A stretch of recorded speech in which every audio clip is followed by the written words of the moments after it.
Amen, hallelujah. Tulungan tayo ng ating Panginoon sa pangangaral ng kanyang salita, Acts chapter 16. Acts chapter 16. Huwag po kayong mag-alala. Amen, sapagkat tapos na po ang aking pangangaral patungkol sa pera. Pastor, baka pera na naman. Amen. Pero naniniwala ako, amen, hallelujah, malaking tulong, marami tayong natutunan mula sa salita ng Diyos. Amen. Hallelujah. Thank you, Lord. Testimony ko lang, nung nakaraang linggo, hallelujah, talagang tunay na nangusap ang Panginoon. Nung si Sister Clyde, paglabas niya, nagpaalam sa akin, pag-uwi, paglingon kong ganon, sa may, banda sa may,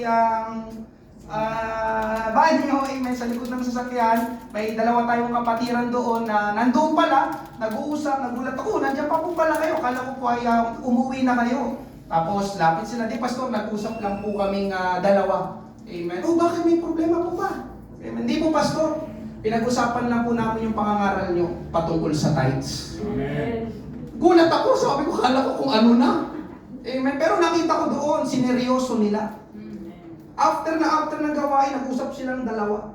Pastor, nag-usap kami kung paano kami ganito, magtatabi, magbibigay. Sabi ko, Lord, kumilos ka. Praise God. Kaya totoo kanina yung testimony ni Sister Shal. Amen. Pero sabi ko, ay, labas po ako dyan. Yan po ay between you and God. Amen. Hallelujah. Sige po, pag sabi ko na, pagpalain po kayo ng ating Panginoon. Amen. Kaya ngayong gabi, hallelujah, para po sa salita ng Diyos, sa tingin po ninyo, hallelujah, ipapangaral ko po ito, isisingit ko lang ito, kailangan po natin ito at napakahalaga din po nito. Bagamat hindi po natin ito gaanong pinapansin, pero napakahalaga po nito. Sa tingin po ninyo, kailan ang pinakamagandang oras para magpuri at sumamba sa Panginoon? Amen. At saang lugar pinakamabuting magpuri at sumamba sa Panginoon? Marahil lang iniisip ng iba sa inyo, syempre, pastor, saan pa ba? Hindi sa church. Amen. Baka sabi ng iba sa inyo, pwede rin sa bahay, sa kwarto. Amen. Hallelujah. Pero meron dito, may isang kwento ng isang nanay. Ito ay sa ibang bansa. Ang pangalan niya ay si Lavina Peters. Siya ay na-diagnose ng malalang liver cancer. Siya ay nasa ospital at tila ba nalalapit na ang kanyang kamatayan. Ang kanyang dinadalang sakit na kanser ay napakasakit. Nagamot na lang ang nagpapamanhid o nagpapawala ng kanyang malay. Nagiging unconscious para hindi niya maramdaman ng sakit. Isang araw, pagising nito nga si Lavina mula sa kanyang pagkakatulog dahil sa gamot, ay nakita niya ang kanyang Kristiyanong kaibigan, asawa at anak na naroroon na nagbabantay sa kanya. Siya ay nagsalita, pero hindi narinig ng kanyang kaibigan, kaya lumapit ito at tinanong ko anong sinabi ni Lavina. Anong sinabi mo? Tanong ng kaibigan. Sabi ni Lavina, kanta. Sing. Sabi niya. Tapos, gusto mo kaming kumanta? Sagot ng kaibigan. Tumungo ng ulo si Lavina. Kaya nagpasimulang kumanta ang kaibigan niya, at sumabay na rin ang asawa at anak ni Lavina. Ang inawit nila ay ito, inilagay ko na rin sa inyong harapan. Sabi diyan ay, I heard an old story about a Savior who came from glory. How He gave His life on Calvary to save a wretch like me. I heard about His groaning, of His precious blood's atoning. Then I repented of my sins and won the victory. Amen. Tapos sa chorus, amen, ay sumabay si Lavina sa pagkanta. Ang sabi ay, oh victory in Jesus, my Savior forever. He sought me and He bought me with His redeeming blood. He loved me here, I knew Him, and all my love is due Him. He plunged me to victory beneath the cleansing flood. Pamilyar ba sa inyo ang kanta? Inawit natin ito nung last Thursday. Oh, victory in Jesus, my Savior forever. He sought me and He bought me with His redeeming blood. Pamilyar na kayo? Amen. At pagdating ko sa last verse, mas nilakasan pa ni Lavina yung kanyang pag-awit. Nakalipas ang ilang oras, Pagtapos nilang umawit ay namatay na si Lavina. Ilang taon ang lumipas, hindi makalimutan ng kaibigan ni Lavina ang araw na iyon. Ang sabi niya ay ganito, Lavina taught me a life-changing lesson that day. Sing or praise even in the face of death.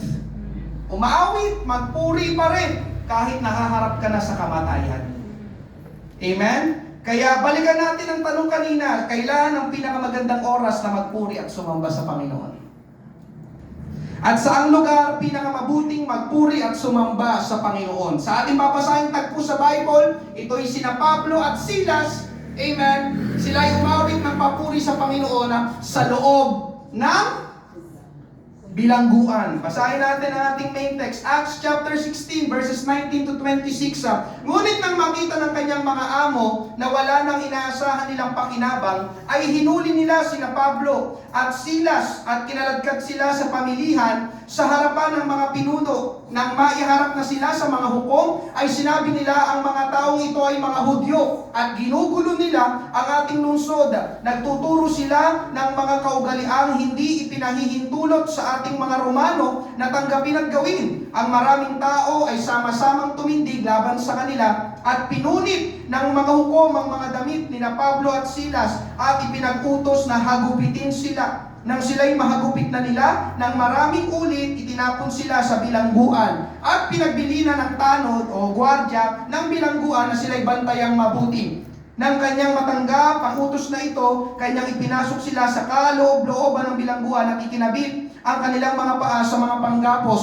Ngunit nang maghahating gabi na, sina Pablo at Silas ay nananalangin at umaawit ng mga himno sa Diyos. At sila'y pinapakinggan ng mga bilanggo at biglang nagkaroon ng isang malakas na lindol. Ano pa? Ang mga pundasyon ng bilangguan ay nayaniga. Agad na nabuksan ang lahat ng mga pinto at nakalaga ang mga tanikala ng bawat isa. Ngayong gabi, mangangaral po ako sa paksang ito. God deserves our praise and worship. God deserves our praise and worship. Nararapat sa Diyos ang ating papuri at pagsamba. Amen. Tayo po muna ay manalangin.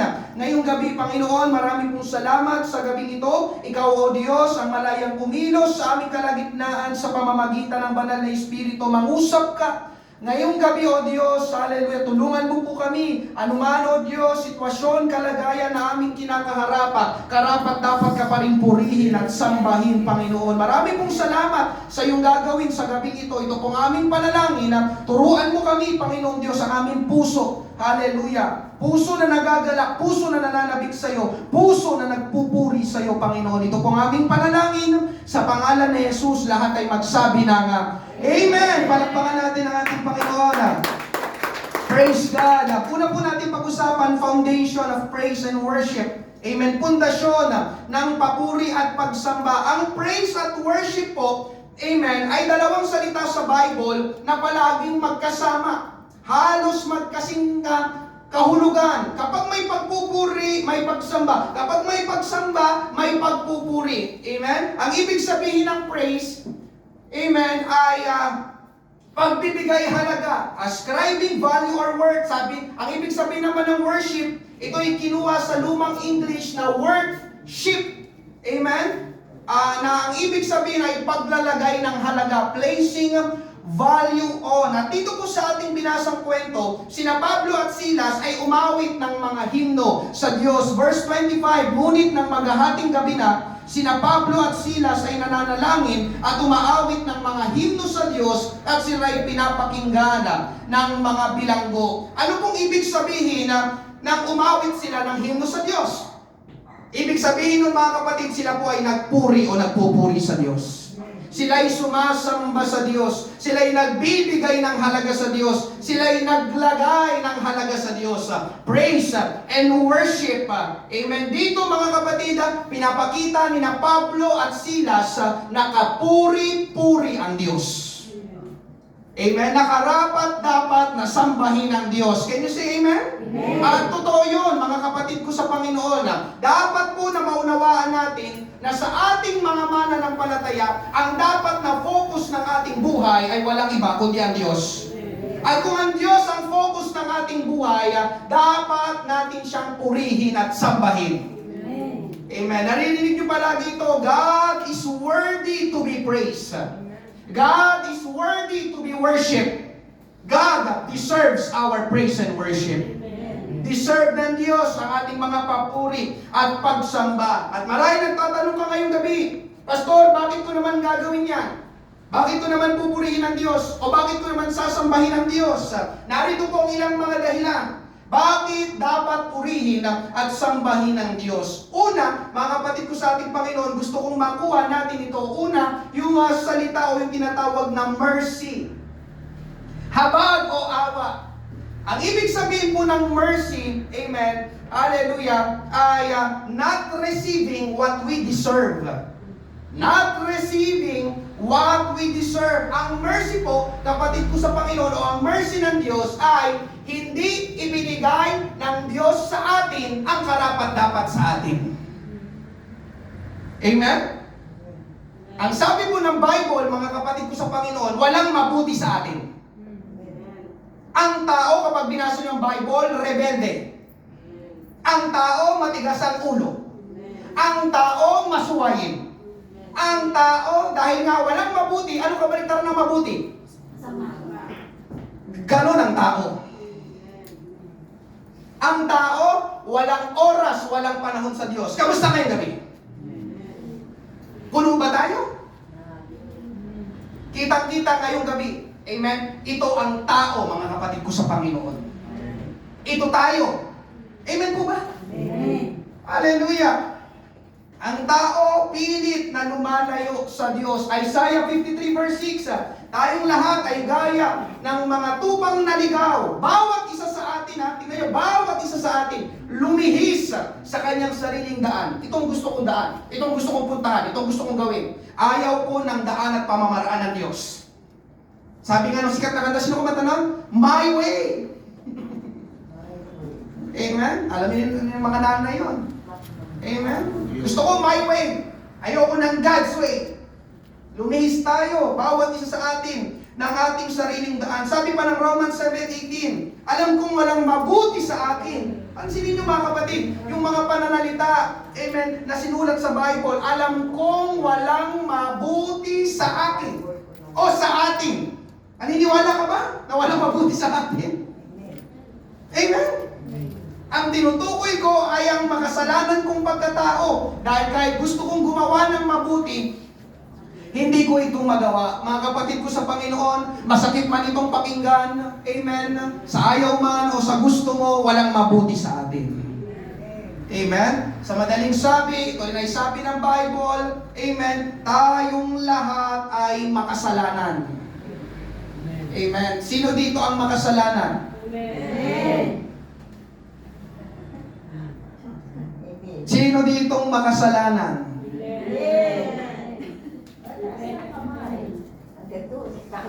Ako makasalanan. Unat na unat. I am a sinner. Amen? At ang sabi ng Bible, mga kapatid ko sa Panginoon, ang kabayaran ng kasalanan, kamatayan. Amen? Kung hindi mo pa alam, kapatid ko sa Panginoon, amen, dapat tayong maparusahan. Baka hindi mo pa alam. Amen po ba? Hallelujah. Kung hindi mo pa alam, kapatid ko sa Panginoon, dapat tayong mapunta sa impyerno. Baka hindi mo pa alam. Amen po ba? Pero dahil sa habag ng Diyos, ito na, yung mercy, hindi niya ibinigay sa atin ang karapat-dapat sa atin. Lamentations chapter 3, amen, verse 22, ang tapat na pag-ibig ng Panginoon ay hindi nagmamaliw. Ang kanyang mga habag ay hindi natatapos. Praise God! Hallelujah! Ang mga habag ng Diyos hindi natatapos. Amen? Mga kapatid ko sa Panginoon, yung mga paglalarawan sa tao kanina, tayo yun, di ba? Rebelde, matigas ang ulo, masuwayin, di ba? Pilit na lumalayo sa Diyos. Pero alam nyo ba, mga kapatid sa ating Panginoon, nang tignan tayo ng Diyos, sa halip na inis, sa halip na galit, amen, ang nangibabaw sa Diyos ay ang kanyang habag para sa atin. Palakpakan natin ang ating Panginoon. Amen? Hallelujah! Biruin mo, mga kapatid sa ating Panginoon, dapat tayong maparusahan, dapat tayong magdusa, dapat tayong ibulid doon sa impyerno. Amen. Pero dahil sa habag ng Diyos, Amen, hindi niya ibinigay sa atin ang karapat-dapat sa atin. Kaya dapat talaga na purihin at sambahin ang Diyos. Sinong sang-ayon ngayong gabi? Amen? Hallelujah. Mercy. Ikalawa, amen, na dapat natin tignan, yung grace. Biyaya sa Tagalog. Amen? Lagi lang natin itong naririnig. Grace. Amen? Biyaya. Ang biyaya, kapatid ko sa Panginoon, ay parang kabaliktaran ng mercy. Amen? Ang grace ay receiving what we don't deserve. Receiving what we don't deserve. Kung kanina sa mercy, hindi natin tinanggap ang karapat-dapat sa atin, itong grace naman ay tinanggap natin ang hindi karapat-dapat sa atin. Amen? Ito ay dalawang dakilang salita sa Bible, mercy and grace. Amen? Sabi ko kanina, tayo ay makasalanan, walang mabuti sa atin. Ang dapat sa atin, parusa, pagdurusa, impyerno. Pero dahil sa biyaya ng Diyos, kapatid ko sa Panginoon, kabaliktaran ang ibinigay niya sa atin. Sa halip na galit, alam niyo kapatid ko sa Panginoon, pag-ibig ang pinaranas ng Diyos sa atin. Sa halip na parusa, kabutihan ang ginawa niya sa atin. Sa halip na impyerno, langit ang pinangako niya sa atin. Sa halip na tayo ang mamatay, si Jesus ang namatay para sa atin. Romans chapter 5 verse 8, subalit pinatutunayan ng Diyos ang kanyang pag-ibig sa atin na noong tayo'y mga makasalanan pa, si Kristo ay namatay para sa atin. Mga kapatid ko sa Panginoon, tignan nyo ngayong gabi, amen, sariwain natin, amen, namnamin natin ang biyaya ng Diyos. Ang sabi diyan, noong tayo'y mga makasalanan pa, anong ibig sabihin yan? Hindi na hinintay ng Diyos na magsisi muna tayo bago siya namatay. Amen. Hindi na hinintay ng Diyos na humingi muna tayo ng tawad sa Kanya bago siya namatay. Kundi si Jesus ay namatay na noong tayo'y mga makasalanan pa. Amen? Hallelujah. Sinong nagpapako sa ating Panginoong Jesus? Amen. Sino? Sino? May mga riyan? Mga tao. Ano ang tao ulit? Makasalanan. Biruin nyo kapatid ko sa Panginoon, ipinapako sa krus ng mga makasalanan ng Panginoong Jesus. Pero alam nyo, hallelujah, pumayag ang Panginoon. Pumayag siya. Pwede hindi siya pumayag. Pero pumayag siya. Kusang loob niyang ibinigay ang kanyang buhay. Napako ang Panginoon. Pansinin niyo ito, napako ang Panginoon sa krus, hindi dahil sa mga kaibigan niya, kundi dahil sa mga kaaway niya. Kapag binasa niyo ang Bible, hindi ko na nilagay dyan, Romans chapter 5 verse 10, tayo, mga tao, kabilang ako, tayo yung mga kaaway ng Diyos. Dahil nga walang mabuti sa atin. Amen po ba? Hallelujah. Kaya alam niyo mga kapatid, ngayong gabi, amen, hallelujah, tatapatin ko po kayo lahat. Yung pag-ibig ng Diyos, hindi natin deserve yun.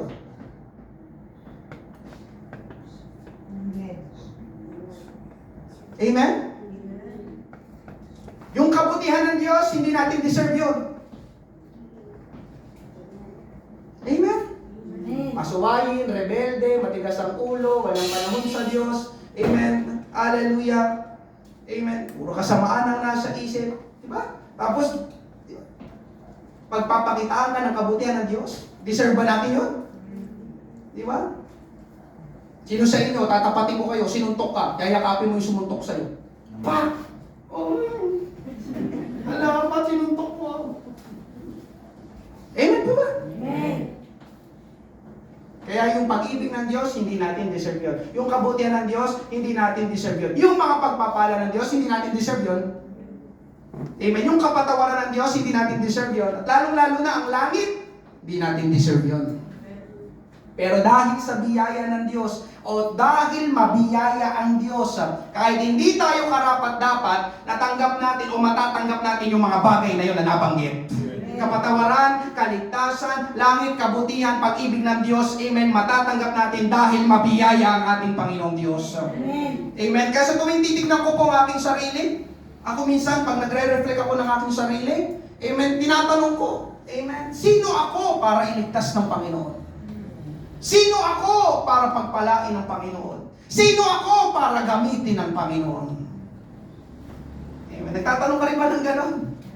Kaya alam niyo mga kapatid ko sa Panginoon, grabe ang biyaya ng Diyos sa atin. Kaya dapat talaga na purihin at sambahin ang Panginoon. Kaya sabi ko nga sa inyo paminsan nineneglect lang natin itong usapin na ito ngayong gabi. Binabaliwala natin. Amen. Amen, dadaanan pa natin. Mercy, grace. Amen. Pangatlo, yung faithfulness ng Diyos. Faithfulness of God, katapatan ng Diyos. Amen. Ngayong gabi, alalahanin mo, mula noon, nung nagkaisip ka, hanggang ngayon, ano na ang ginawa ng Diyos sa buhay mo? Mabibilang mo kaya? Amen? Pansinin niyo mga kapatid sa ating Panginoon noon kung ano-ano ang pinaggagawa natin. Sino aminado? Amen? Amen? Hallelujah. Pero nang dalhin tayo ng Panginoon dito sa church, nakakilala sa Panginoon na bago ang buhay natin, ang pananaw natin, at hindi lang yun, kasama pa, pinagpala tayo ng Diyos. Amen? Amen? Hallelujah. Kaya alam niyo mga kapatid, napakabuti talaga ng Panginoon. Amen? Pansinin niyo ito. Doon sa panahon, pansinin niyo ito mga kapatid ko, doon sa panahon na tayo ay namumuhay pa sa kasalanan, o namumuhay pa na walang relasyon sa Panginoon, walang pakialam sa Diyos. Alam niyo kapatid ko sa Panginoon, kung tutuusin, yung mga panahon na yon, yung mga oras na yon, pwede nang bawiin ng Panginoon yung buhay mo.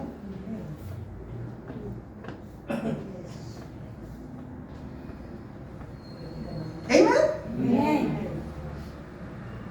Alala ko nga habang ginagawa ko itong pangangaral na ito, paano kaya, amen, kung umuwi ako na lasing, tapos nabundol yung sinasakyan kong jeep. Pwede ba mangyari, Pastor? Pwede. Amen? Amen. Ilang beses po akong gano'n noon. Inuman kaming magkakaklase. Sa Mandaluyong pa ako nakatira. Napapadpad ako sa Pasig Palengke. Amen. Malayo pa, sasakay pa kami ng tricycle mula doon sa Pasig Palengke. Dahil karamihan sa kaklase ko ay mga taga-Pasig. Mula Mandaluyong, babiyahe ako ng napakalayo. Amen. Papunta niya sa Pasig Palengke. Sinasakay ko pa yung Pasig Quiapo. Amen. Ilang beses akong gano'n, babiyahe ako, madaling araw na ako umuwi. At alam niyo ba mga kapatid, kapag madaling araw, harurot ng mga jeep. Wala ng traffic. Ang bibilis. Nakasakay ako. Lasing. Diba? Nakainom. Nahihilo. Diba? Pero nakakauwi pa naman ako. Kasi pinipilit ko talaga makauwi. Diba? Amen? Paano kaya kung yung isa sa mga araw na yon, ako'y lasing na lasing. Na-aksidente yung jeep na sinasakyan ko. Patay. Alam niyo kapatid ko sa Panginoon, walang duda, sigurado, impyerno ako. Amen? Sigurado. Napatay ako noon. Diba? Alam ka namang lasing ako, sa langit ang punta ko. Logic lang, di ba? Amen po ba, mga kapatid sa ating Panginoon? Hallelujah. Nandiyan pa po ba kayo? Amen. Hallelujah. Kaya ngayon, mga kapatid, na narito ako ngayon, amen, salamat sa Panginoon, masasabi ko na lang talaga, Panginoon, salamat. Amen. Amen. Pag inaalala ko yung buhay ko noon, Panginoon, tapat ka talaga. Kung yung oras mo na yun, Panginoon, na ako'y nagpapakasaya sa kasalanan, pwede mo na kunin ang buhay ko. Pero salamat, hindi ginawa ng Diyos. May plano pala ang Panginoon sa aking buhay. Kaya dapat talaga napurihin at sambahin natin ang ating Panginoon Diyos. Ngayong gabi, mga kapatid ko sa Panginoon, meron ka bang mga record ng katapatan ng Diyos sa iyong buhay? Dapat meron ka nun. Amen?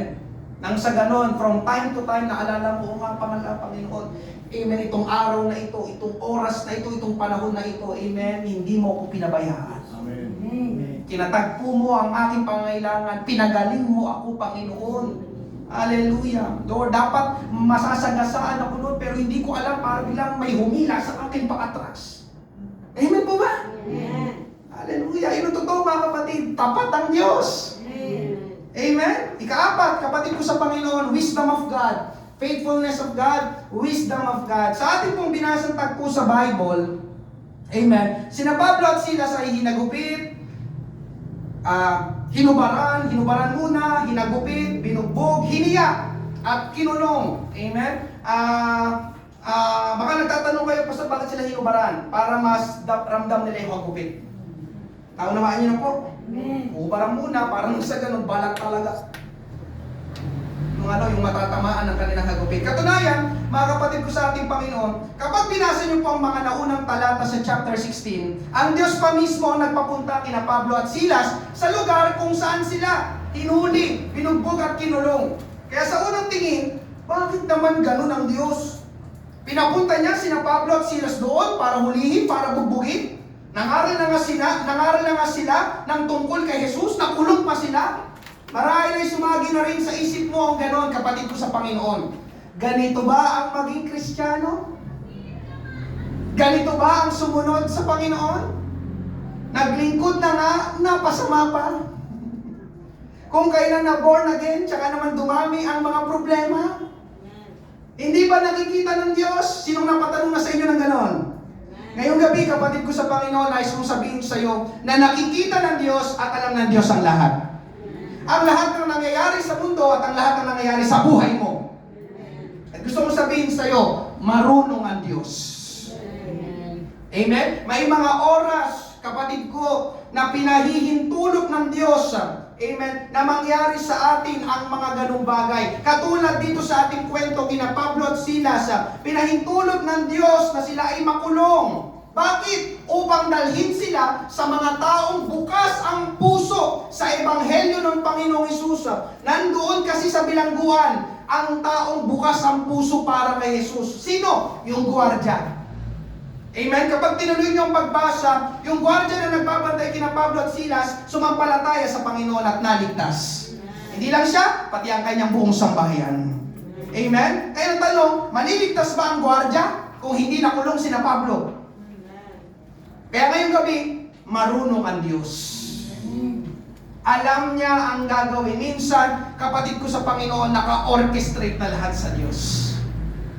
May papupuntahin, amen, may pangyayariin sa buhay mo, may mangyayari sa buhay mo, na akala mo hindi mabuti, pero may ginagawa pala ang Diyos behind the scenes. Amen? Ngayon, mga kapatid ko sa Panginoon, hallelujah. Anong pinapakita nito sa atin? Ang karunungan ng Diyos ay nagpapakita sa atin na ang masamang kalagayan ay kayang pihitin ng Diyos papunta sa mabuting kalagayan. Amen? Meron ditong ilustrasyon, merong isang hari noon na mahilig mangaso, maghunting, at lagi niyang kasama ang kanyang kaibigan. Ang daladala nila ay pana at espada. Kaya lang, sa hindi inaasang pangyayari, nang maghilagpos na ng pana ang hari, nagkamali siya ng hawak at pagbitaw. Kaya ang nangyari ay natamaan ng daliri niya o ang hinlalaki niya at yun ay naputol. Tapos, amen, biglang napasabi ang kaibigan niya na purihin ang Diyos dahil siya pa rin ang may control. Amen? Nasabi yun ng kaibigan ng hari dahil buti ay daliri lang ang naputol. Siguro ganun ang isip ng kaibigan ng hari. Pero sino ba namang matutuwa na putol ng daliri? Nag-praise God pa. Kaya nagalit yung hari. Anong praise God? Anong God is in control? Kaya ginawa ng hari, ipinakulong niya ang kanyang kaibigan. Amen? Pero dahil mahilig ang hari sa pangangaso, hindi pa rin siya huminto, ipinagpatuloy pa rin niya ang pangangaso kahit hindi na niya kasama ang kanyang kaibigan. Amen? Isang araw, nangaso ang hari na mag-isa at siya ay napalayo at napunta sa isang lugar na hindi niya pa napupuntahan. At maya-maya, doon sa lugar na yon, ay biglang may dumating na ang mga tawag ay mga cannibals.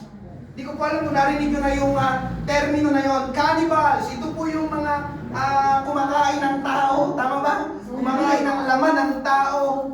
Amen. Para silang mga tribo na nakatira sa mga kagubatan. Amen. So, ano nangyari? Dinala nila ang hari sa kampo nila at nang sisimulan na nilang patayin, katayin at lutuin ang hari, napansin nilang putol ang hinlalaki nito sa kamay. Nanlumo ang mga kanibal dahil pala sa kaugalian nila, hindi pala pwedeng kainin ang mga taong may kapansanan o kulang. Pag-uwi ng hari sa palasyo, pinuntahan niya agad ang kaibigan niya sa kulungan para ibalita ang nangyari na hindi siya makapaniwala na napaganda pa ang pagkaputol ng kanyang hinlalaki. Ngayon, biglang nagsalita din ang kaibigan niya. Nagpasalamat sa hari na ipinakulong siya.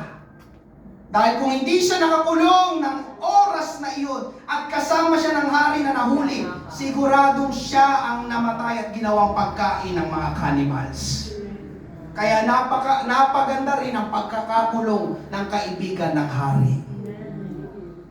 Amen? Nakuha niyo mo ba yung kwento? Amen. Kaya ang nangyayari mga kapatid ko sa Panginoon, parehas silang dalawa, yung hari at yung kaibigan niya, pareho silang nagpuri sa Diyos. Yeah, kung hindi mo ako pinakulong, sigurado, ako na yung hapunan nila ngayon doon. Kasi kompleto ako. Amen? Eh, lagi silang magkasama sa pangangaso. Amen po ba? Kaya alam niyo mga kapatid ko sa Panginoon, marunong talaga ang Diyos.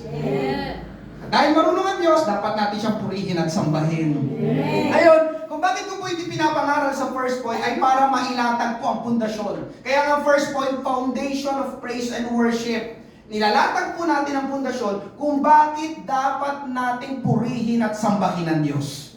Biruin nyo mga kapatid ko sa Panginoon, sa lahat ng ginawa at tinanggap natin sa Diyos, dapat natin siyang purihin. Amen po ba? Dapat natin siyang sambahin. Amen po ba? Dapat tayong palagi lumapit sa Kanya sa panalangin. Amen po ba? Dapat nang tayo magbigay sa Panginoon. Dapat nang tayo laging sumimba. Dapat nang tayo laging magpasalamat. Amen. At higit sa lahat, dapat mga kapatid ko sa Panginoon, lagi nating unahin o i-priority ang Diyos. Amen po ba? Hallelujah! Sinong nagpupuri sa Diyos? Sinong sumasamba sa Diyos? Dapat lang. Amen? Pero ngayong gabi, kapatid ko sa Panginoon, amen? Nagpupuri tayo sa Panginoon, sumasamba sa tayo sa Diyos, ipakita natin. Amen? Pastor, paano? Ito na. Sa ating pag-awit ng papuri, una, sa praise and worship. Kaya nga tawag natin sa unang praise and worship. Alam niyo kapatid ko sa Panginoon, yun ang napakagandang pagkakataon para purihin ang Panginoon. Para pasalamatan ng Panginoon. Kaya alam niyo kapatid ko sa Panginoon, ito na. Diba? Amen. Ang praise and worship sa bawat gawain ay hindi dapat binabaliwala. Ang isip kasi ng iba, amen, ay, mamaya na lang ako pupunta sa pangangaral na lang. Kasi mas mahalaga yung pangangaral. Amen? Alam niyo kapatid ko sa Panginoon, amen, turuan tayo ng Panginoon ngayong gabi. Oo, mahalaga ang pangangaral sa salita ng Diyos, pero mahalaga din ang praise and worship. Amen? Alam niyo, ang totoo, kapatid ko sa Panginoon, doon mo nga makikita kung priority mo talaga ang Panginoon. Kasi pipilitin mo makapunta ng maaga para, amen, makasama ka sa pagpupuri sa Panginoon. Dahil sa praise and worship, yun nga, doon mo maipapahayag ang pagpupuri, pagsamba mo sa Panginoon. Amen? Hallelujah! Sa pamamagitan ng ating bibig. Andiyan pa po ba kayo? Amen. Ulitin ko, ang pagpupuri, ang pagsamba, ginagamitan ng bibig. Amen. Magbibigay ako ng mga verse. Yung mga verse na lang, ang inyong ilista. Psalms 34 verse 1, pupurihin ko ang Panginoon sa lahat ng panahon. Ang pagpuri sa Kanya ay sa aking bibig ng patuloy. Psalms 40 verse 3, nilagyan niya ng bagong awit ang aking bibig. Isang awit ng pagpupuri sa ating Diyos. Marami ang makakakita at matatakot at magtitiwala sa Panginoon. Psalm 69 verse 30, sa pamamagitan ng awit, ang pangalan ng Diyos ay aking pupurihin. At sa pasasalamat, siya'y aking dadakilain. Psalm 71 verse 8, ang bibig ko'y puno ng pagpupuri sa iyo at ng iyong kaluwalhatian buong araw. Psalms 109 verse 30, sa pamamagitan ng aking bibig, ay magpapasalamat ako ng napakalaki sa Panginoon. Pupurihin ko siya sa gitna ng maraming tao. Ano napansin niyo mga kapatid ko sa Panginoon? Ano yung kanilang common denominator? Amen? Ano yung isang salita na meron doon sa 5 talata na binasa natin? Pupurihin at bibig. Kaya ngayong gabi, kapatid ko sa Panginoon, ang pagpupuri ay ginagamitan ng bibig. Magsasalita ka aawit ka, may lalabas na boses sa iyong bibig. Yung maririnig ng katabi mo, ang pagpupuri mo, ang pagpapasalamat mo sa Panginoon. But Lord, talatunay, napakabuti mo, dapat kang purihin, dapat kang sabayin. So paano? Pakita mo sa amin. Kapatid ko sa Panginoon, purihin natin ang Panginoon.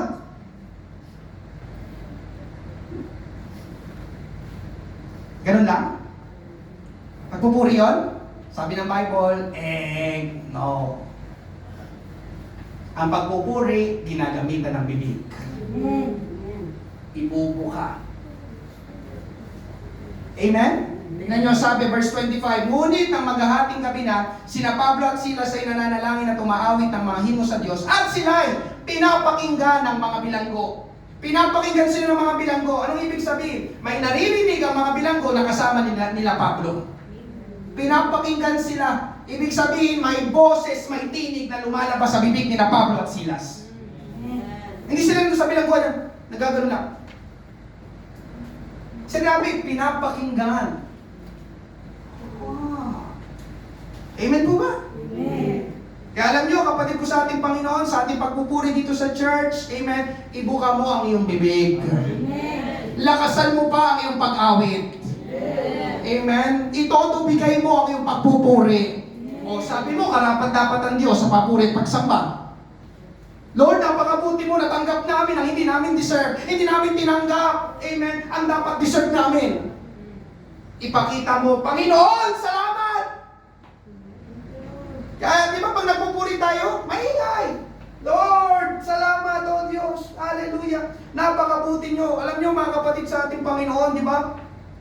Dati, ang lakas mong kumanta, di ba, sa pabasa. Hindi ka pa nahihiya. Kahit ang sakit na sa tenga ng boses mo. At nang nalagas. Nasa Mandaluyong ako, di ba kahit ayaw kong pakinggan, pero nasa tapat lang ng bahay namin.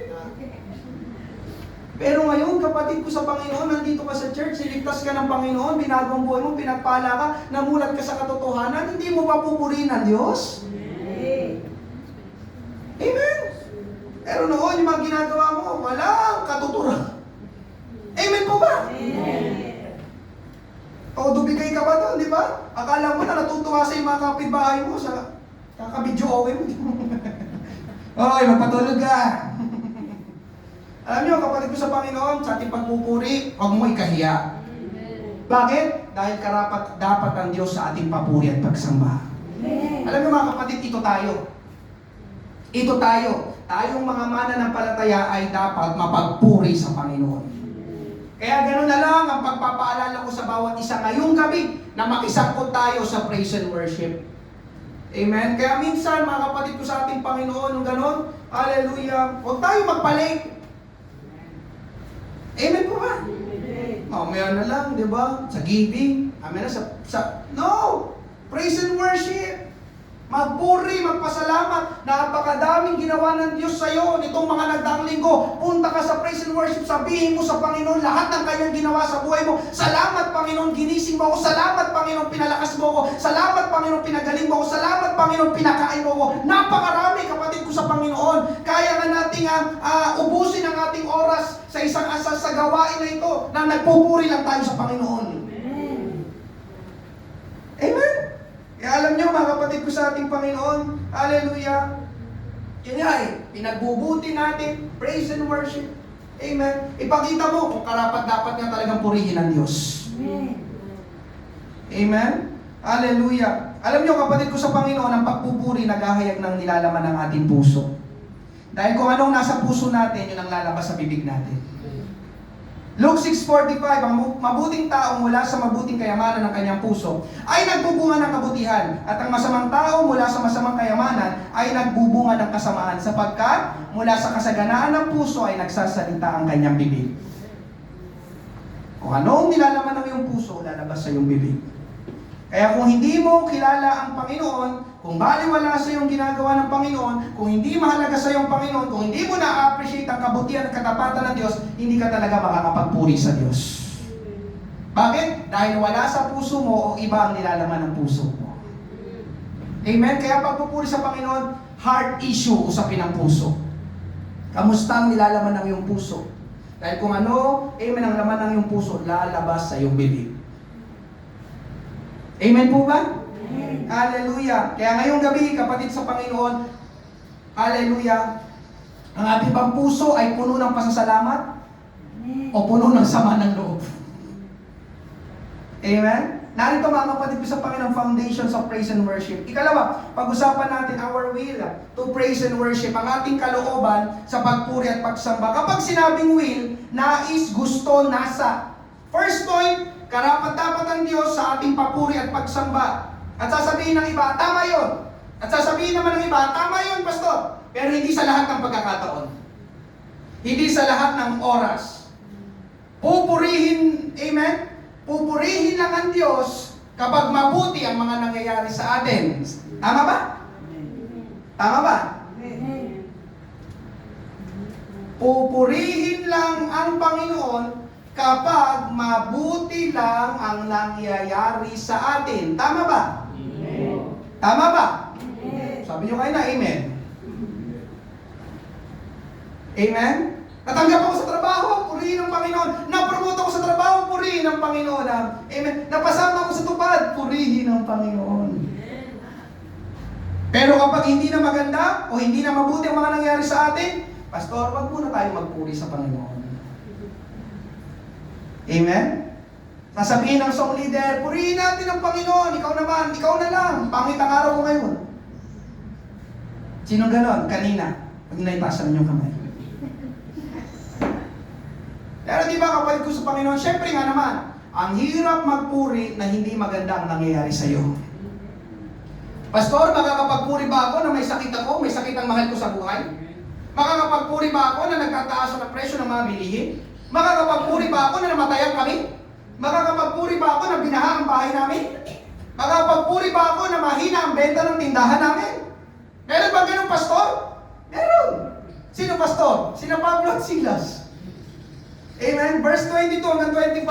Ang maraming tao ay sama-samang tumindig laban sa kanila at pinunit ng mga hukom ang mga damit ni Pablo at Silas at ipinag-utos na hagupitin sila. Nang sila'y mahagupit na nila ng maraming ulit, itinapon sila sa bilangguan at pinagbilinan ng tanod ng bilangguan na sila'y bantayang mabuti. Nang kanyang matanggap ang utos na ito, kanyang ipinasok sila sa kaloob-looban ng bilangguan at ikinabit ang kanilang mga paa sa mga panggapos. Ngunit nang maghahating gabi na, sina Pablo at Silas ay nananalangin at tumaawit ng mga himno sa Diyos at sila'y pinapakinggan ng mga bilanggo. Pansinin nyo mga kapatid ko sa Panginoon, hinubaran, hinagupit, iginapos, kinulong sila. Pero pagdating sa verse 25, umawit sila ng himno sa Diyos. Amen? Ang isip nating mga tao, magpupuri lang tayo sa Diyos kapag mabuti ang mga nangyayari sa atin. Pero ngayong gabi, gusto kong sabihin sa iyo na yun ay maling pananaw. Amen? Ikalawang maling pananaw. Amen? Ang pagpupuri at pagsamba ay nakadepende sa ating emosyon. May mga tao o mananampalataya na ang pagpupuri nila sa Diyos ay nakadepende sa kanilang mood o emosyon. Hindi ko gustong magpuri ngayon. Bakit? Dahil tinatamad ako. Pastor, wala ako sa mood. Kaduktong ito ng una kanina. Siyempre, ang sama ng mga nangyari, maaapektuhan ang ating damdamin. Nangyayari ito, kapatid ko sa Panginoon, may mga oras na hindi natin ramdam ang magpuri sa Panginoon. Amin po ba? Amen? Ang sagot ay dahil yun ang sinasabi ng ating damdamin. Bukas na lang siguro, sa susunod na linggo na lang. Pero gusto kong sabihin ngayong gabi, yun ay maling pananaw din. Dahil ang sabi ng Bible, huwag tayong magtiwala sa ating emosyon dahil mandaraya o paiba-iba ang ating emosyon. Ikatlong maling pananaw, ang pagpupuri at pagsamba ay nakadepende sa ambience. Amen? Ito ay may kinalaman sa lugar kung nasaan ka. May mga tao nagpupuri sa Diyos dahil maganda ang music. Maganda ang lighting. Although kasama yun. Amen? Kapag tumugtog ang piano, tapos nagsasalita ang song leader, mga kapatid ko sa Panginoon, pikit natin ang ating mga mata. Itaas mo ang iyong mga kamay. At sa pagtaas ng iyong kamay, nararamdaman mo ba ang Diyos? Nararamdaman mo ba? Magpuri tayo sa Panginoon. Nakadepende sa ambience. Amen? Kapatid ko sa Panginoon, ang totoong pagpupuri ay hindi nakadepende sa ambience o sa tunog ng instruments. Amen? May mga mananampalataya kasi na nakadepende sa tunog ng gitara at drums. Purihin natin ang Panginoon! Hallelujah!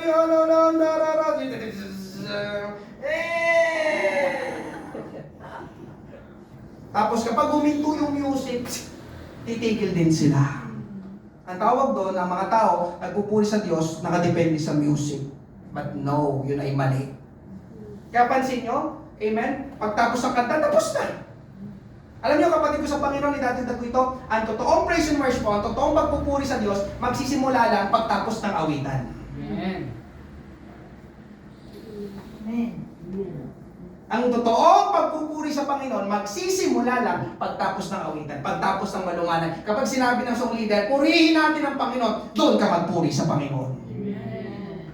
Kaya walang music, walang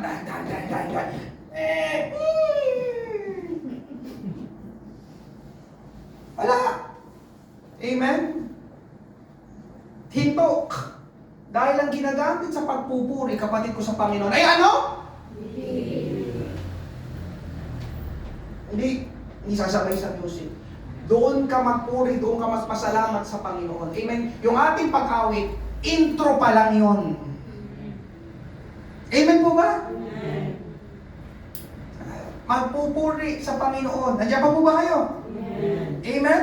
Hallelujah. So narito mga kapatid, ang tatlong maling pananaw sa pagpupuri at pagsamba sa Diyos. Ngayong gabi, tinuturuan tayo ng Diyos sa pamamagitan ni Pablo at Silas na ang pagpupuri at pagsamba ay hindi nakadepende sa pangyayari. Hindi nakadepende sa emosyon. At hindi nakadepende sa ambience. Sina Pablo at Silas, inagupit kinulong, pero nakapagpuri pa rin sila sa Panginoon. Amen? Pwede nilang sabihin, kapatid ko sa Panginoon, di ba? Worst day ever! Ito ang pinakamasamang nangyari sa buhay ko. Ang sakit ng katawan ko, dumudugo ang likod ko, hinagupit ako. Kaya hindi ko ramdam ang magpuri ngayon sa Panginoon. Pwede nilang sabihin yun. Amen po ba? Pero hindi ganun ang ginawa nila, kundi nagpuri pa rin sila sa Panginoon. Tapos yung kanilang kinaroroonan, nasa bilangguan sila, madilim, marumi, mabaho. Amen? Ang pangit ng ambience, pwede silang magreklamo doon sa loob, pero ang ginawa nila ay umawit pa rin sila ng papuri sa Panginoon. Amen? Kaya ngayong gabi, pinapakita at pinapaunawa sa atin ng Diyos, amen, na ang pagpupuri ay hindi nakadepende sa mga pangyayari, hindi nakadepende sa emosyon, hindi nakadepende sa ambience, kundi ang pagpupuri at pagsamba ay nakadepende kung sino ang Diyos. Amen. Pangit ang music, magpuri ka pa rin. Nakadepende sa music. Yung ginawang ka ng kabutihan ng Panginoon, may music ba? Papalain kita. Ding, ding, ding. No. Amen po ba? Kahit sintonado minsan kami, ako na umaawit, magpuri pa rin sa Panginoon. Ano ko sintonado? Gusto ko magpuri, magpapasalamat pa rin ako sa Panginoon. Hindi naman si pastor nagpala sa akin ng Diyos. Amen? Hallelujah. Masama ang panahon, ngayong gabi, tag-ulan. Amen, magpuri pa rin tayo sa ating Panginoon. Amen po ba? Hallelujah. Nalubog kami sa baha, pero magpupuri pa rin ako sa Panginoon. Mahina ang benta, pero magpupuri pa rin ako sa Panginoon. Namatayan kami, magpupuri pa rin ako sa Panginoon. Amen po ba? Andiyan pa po ba kayo?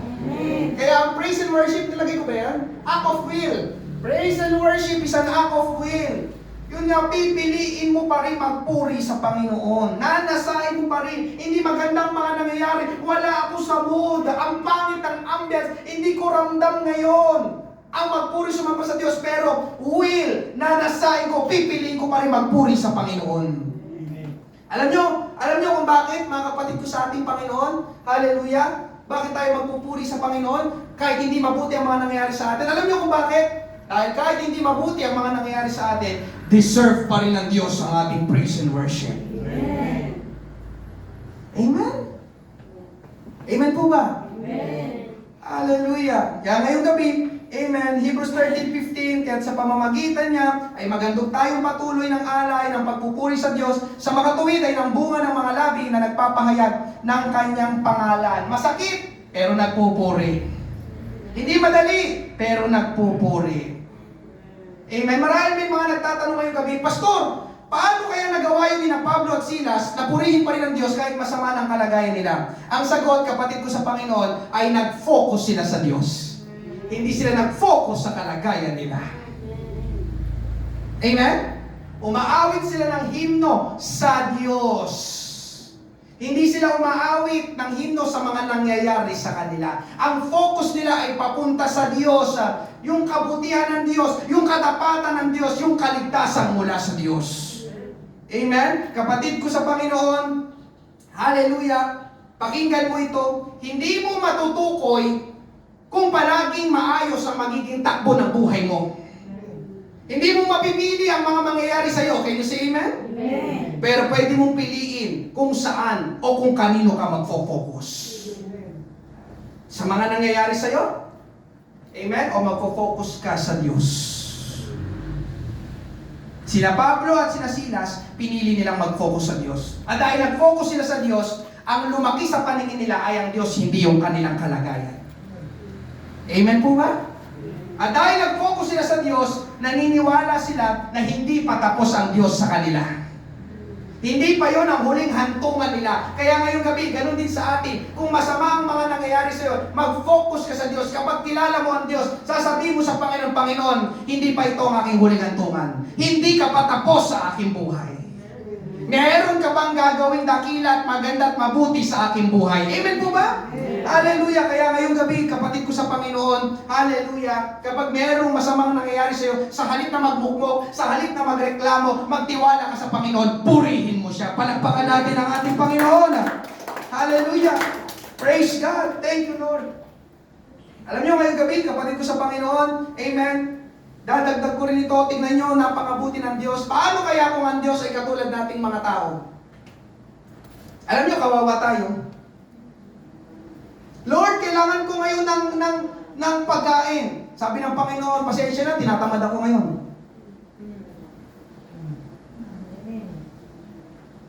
Kung ang Diyos, katulad nating mga tao, kawawa tayo. Pagpuri tayo, Pastor, tinatamad ako. Balik rin natin. Lord, kailangan ko ng ganito. Pasensya na, wala ako sa mood. Paano ka?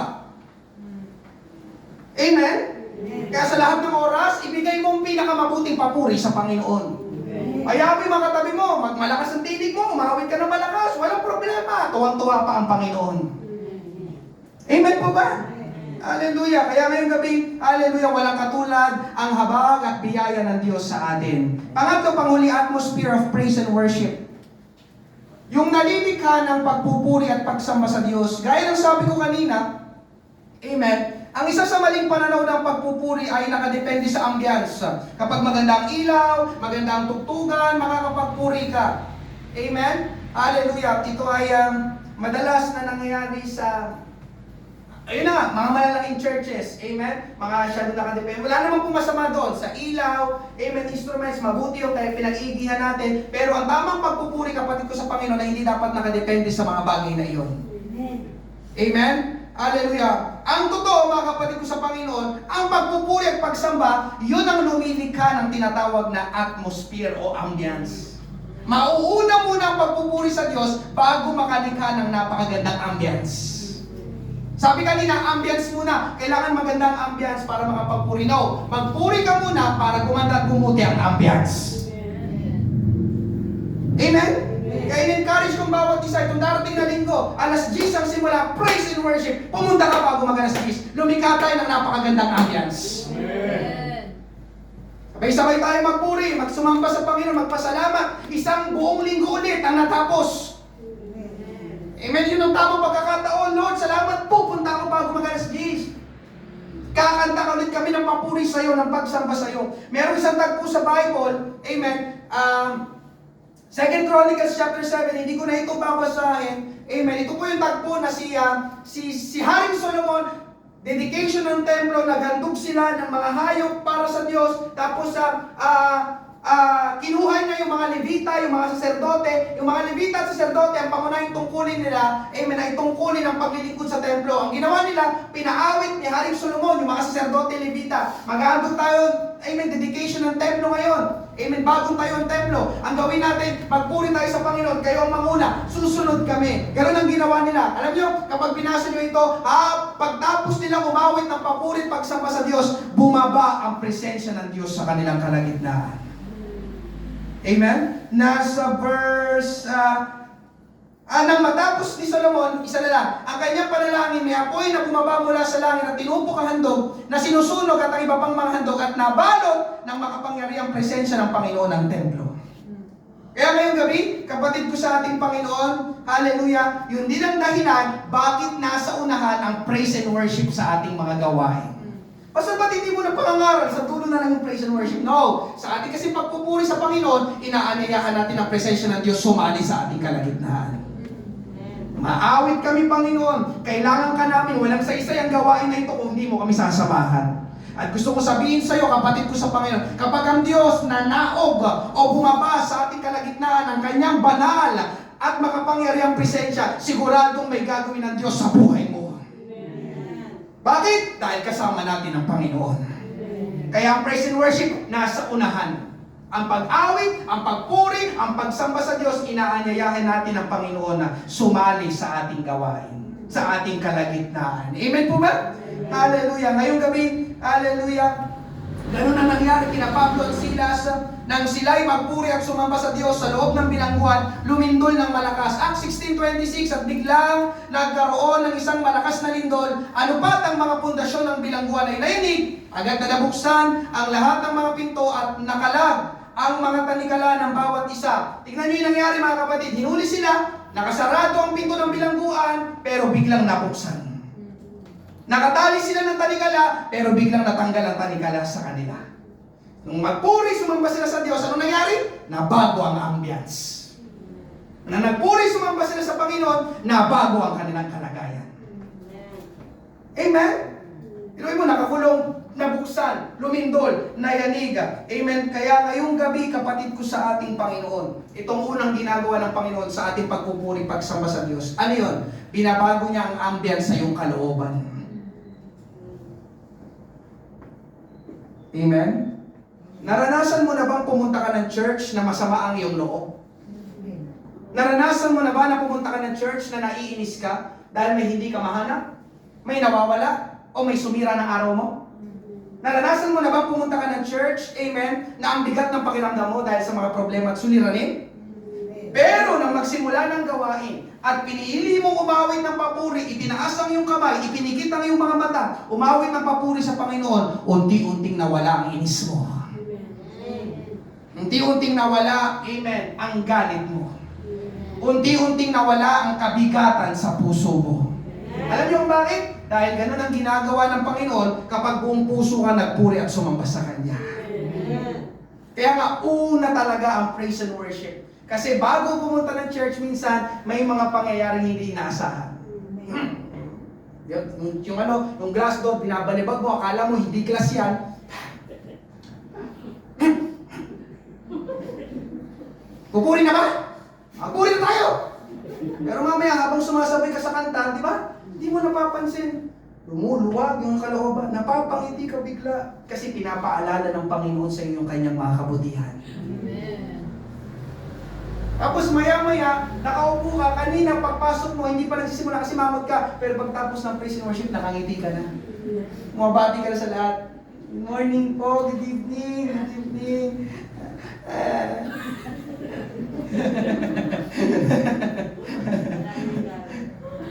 Amen?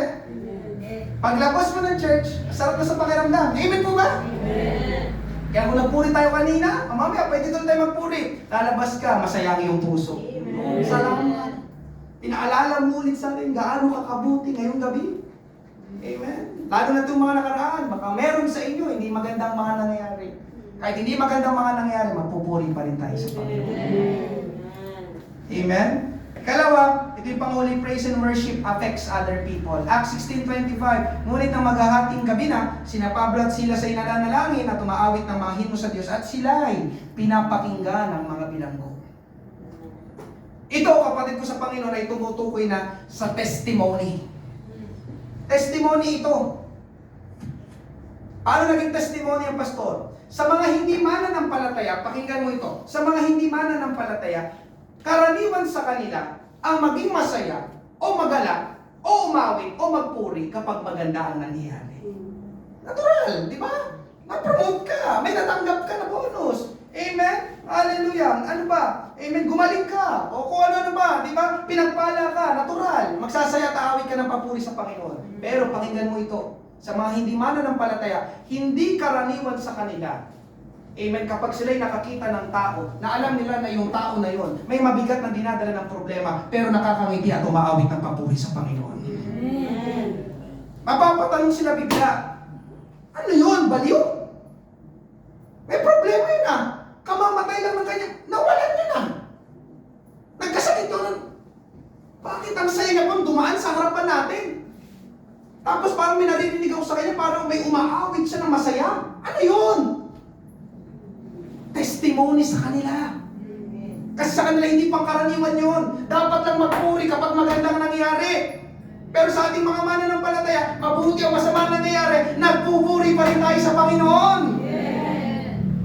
Nagiging testimony sa iba. Amen? Kaya ngayon tuloy, di ba, para bang namamangha sila, napapaisip sila, amen, na dumadating sa punto na kung ano yung meron ka, parang gusto nilang matanggap din. Gusto ko rin na, paano yun?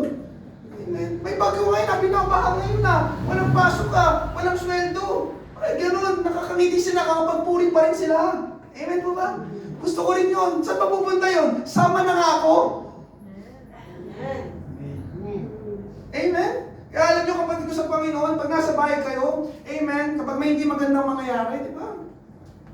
Ipakita natin ating pagiging Kristiyano. Amen? Hindi yung gusto mo nang sirain yung bahay nyo.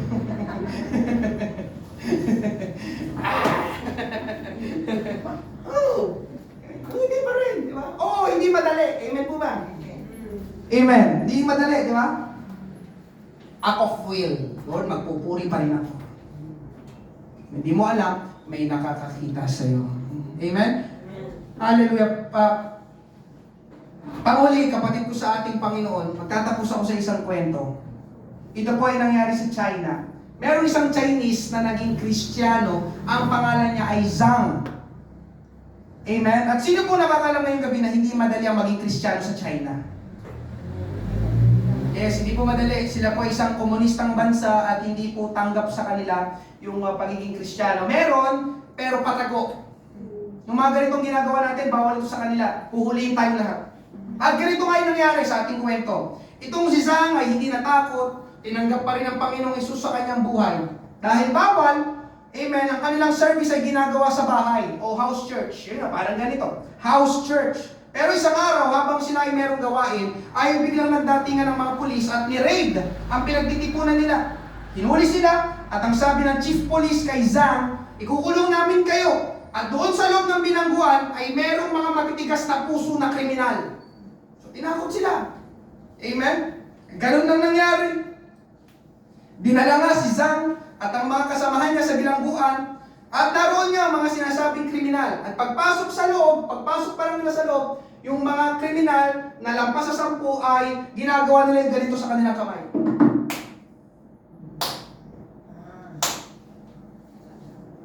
Pagpasok pa lang nila dyan.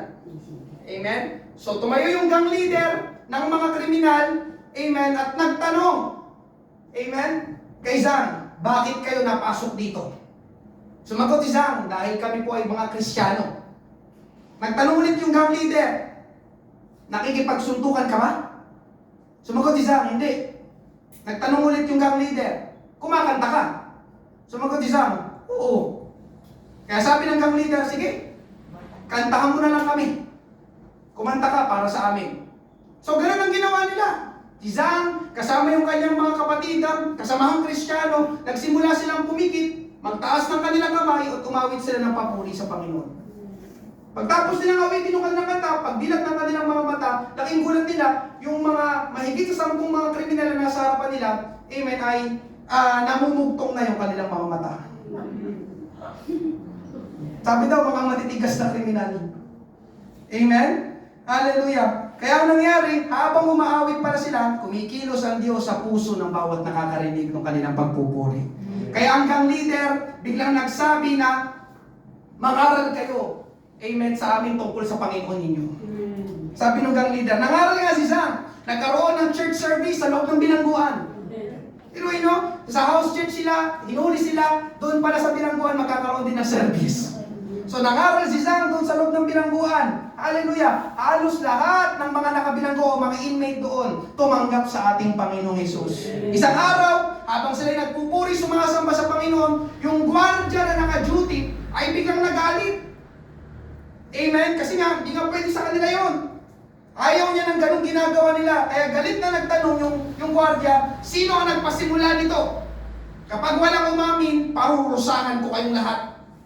Kaya lumapit na si Sam, ang Kristiyanong Chinese, at sinabi na siya ang nagpasimula nun. Ang ginawa ng gwardiya, inubaran niya si Sam, sinaktan, at siya ay pinatayo na nakaharap sa pader. Pinaharap sa pader, harap ka doon!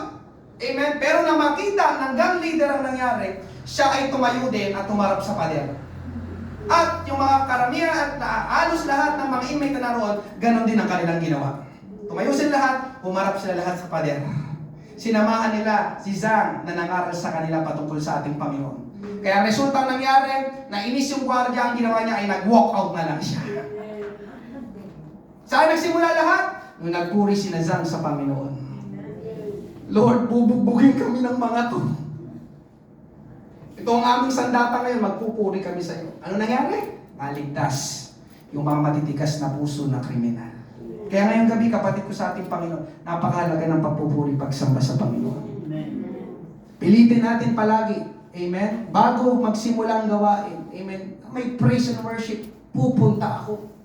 Amen? Napakabuti ng ginawa ng Panginoon sa akin. Kahit hindi mabuti ang ginawa ng Panginoon sa akin, dadalo pa rin ako. Amen? Aawit pa rin ako ng papuri sa Panginoon. Sa iyong pag-aawit, kapatid ko sa Panginoon, may ginagawa ng Panginoon sa buhay mo at may ginagawa ang Panginoon sa buhay ng ibang tao. Amen? Baka pwede yung katabi mo, habang nagpupuri ka, iba napalakas siya sa'yo. Nagpupuri siya, ang ganda. Amen? Siya na-encourage din, magpupuri na nga rin ako. Amen po ba? Amen. Ito ang ending, lahat tayo nagpuri sa Panginoon. Amen. At napakagandang eksena na yun sa loob ng church. Ngayong gabi, amen, God deserves our praise and worship. Mercy, grace, faithfulness, and wisdom of God. Amen. Walang katulad ng Diyos.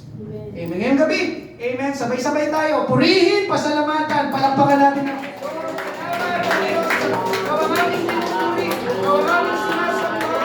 dapat ka sa aming pagpuli at pagsamba. Nakihain ng iyong banal na pangalan, Panginoon. Ikaw ang aming itinataas ngayong gabi, Panginoon. Kahit kami ay hindi karapat-dapat, inibig mo kami, Panginoon. Ginawan mo kami ng kabutihan. Iniligtas mo kami, Panginoon Jesus. Tinubos mo at binayaran ang aming mga kasalanan. Salamat, salamat, salamat, Panginoon. Hallelujah, glory, glory, glory,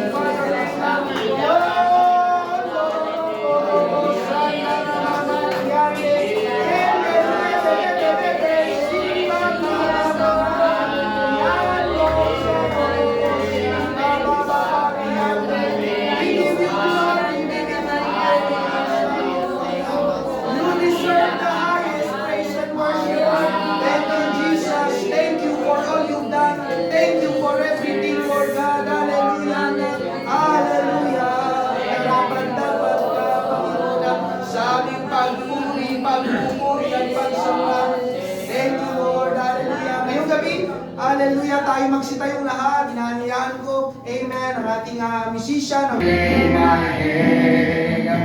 I will sing of the goodness of God. All my life, in all my life you have been faithful. Yes, hallelujah. In all my life you have been so, so good.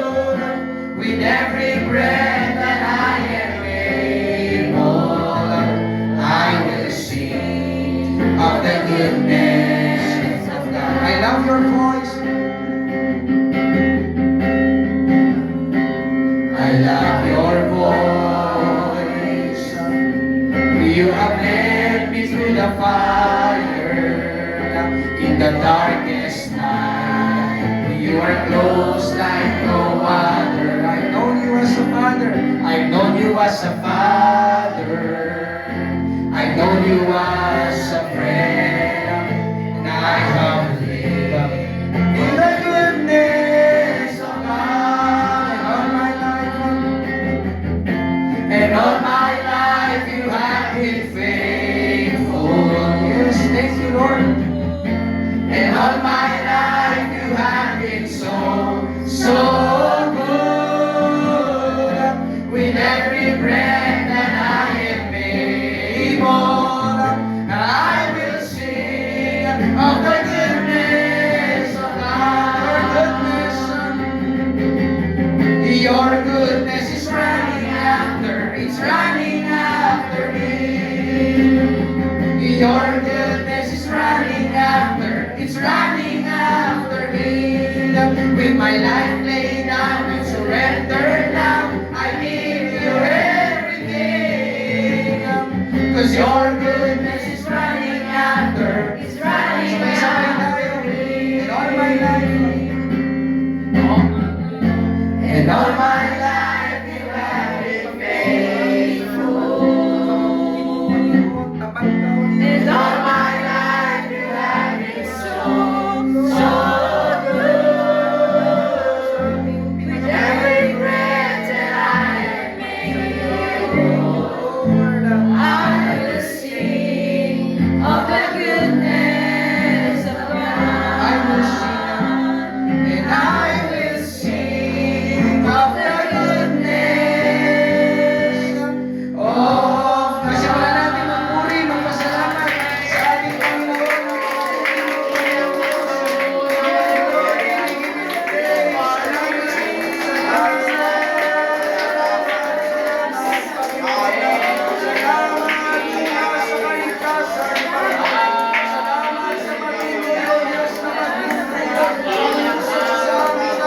Umulat mo kami palagi sa mga katotohanan ng dapat namin mapakinggan, malaman at maunawaan, Panginoon. Salamat sa lahat, Panginoon Diyos, karapat-dapat kang muli, karapat-dapat kang sambahin. Salamat, Panginoon Diyos, ngayong gabi. Hallelujah.